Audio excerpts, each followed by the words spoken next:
All right, it's Child Abuse Prevention Month, and the wonderful ohana at Hōʻola Nā Pua are committed to the prevention of sex trafficking and providing care for children who have been exploited. Yes, joining us now is the founder of Hōʻola Nā Pua. She's also a clinical emergency nurse practitioner. This is Jessica Munoz. Jessica, thank you for being here.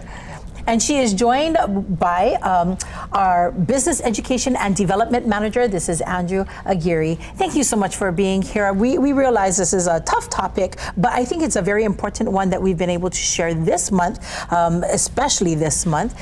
And we just appreciate all of the great work that you folks do to protect our keiki. Thank you. Jessica, if we can please start with you, can you please share Hōʻola Nā Pua's mission and how you interact with the community when you're out there? Absolutely. So we work to create bright futures for children, especially children who've been exploited or are high risk for being exploited. We provide programming in the community around prevention, around mentoring, and then we also have a state-of-the-art residential treatment center called Pearl Haven, where our local girls can go and heal when they've had abuse, trauma, and violence. What most people don't realize is that there's a direct correlation between child abuse and the risk of being exploited. About 84% of survivors have a history of child abuse before their sex trafficking or exploitation. In 2023, there were over 6 million cases of child abuse reported to Child Protective Services. Wow. Well, again, as Lena Girl mentioned, thank you guys so much for what you guys do to protect our keiki and our families. Do you guys find it challenging for, like, if children are being abused, for them to step forward and actually give voice to the abuse? Absolutely. I mean, there is a lot of shame, right, and stigma that surrounds this. And the reality is that most children need some adult or someone in their life that's gonna step forward and say something.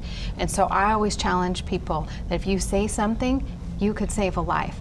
And that silence and not saying anything, the cost is innocence. Wow. Yeah, absolutely. So what services and programs are available? So with Hōʻola Nā Pua, we have a lot of different types of programs and services. We already mentioned Pearl Haven, our 32-bed facility here on Oahu. However, our community-based programs, such as the Starfish Mentorship Program, is an absolute critical program because it pairs previously exploited youth with a trusted and trained mentor. We find that mentorship is the best way to actually create a positive relationship for a stable adult in a young person's life. We also have our Hoku group services where we do work with suspected exploited children, whether it's sexual abuse, exploitation, or even just child abuse. It provides resiliency training and opportunities for the youth to really engage with themselves personally, to maybe come to terms that something may have happened to them.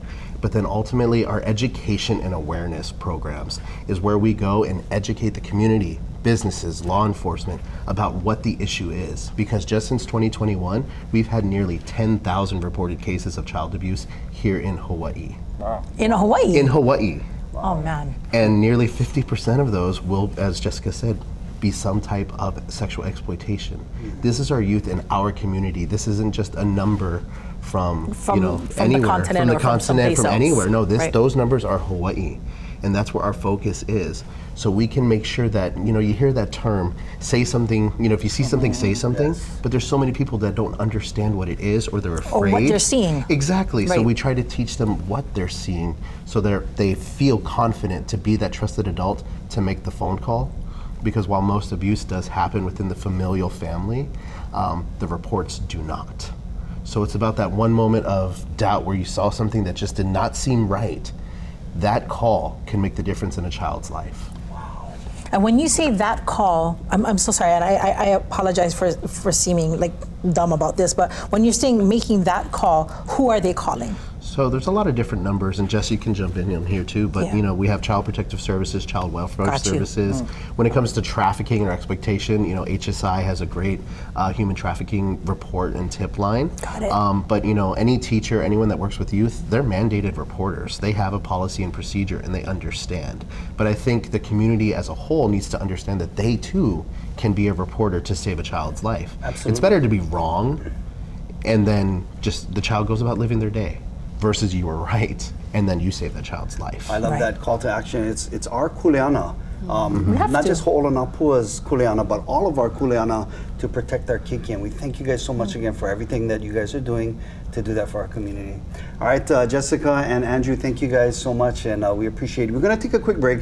We're supposed to have our You Saw My Question, but let's just head straight to break, and we're going to be right back with more right here on Island Life Live.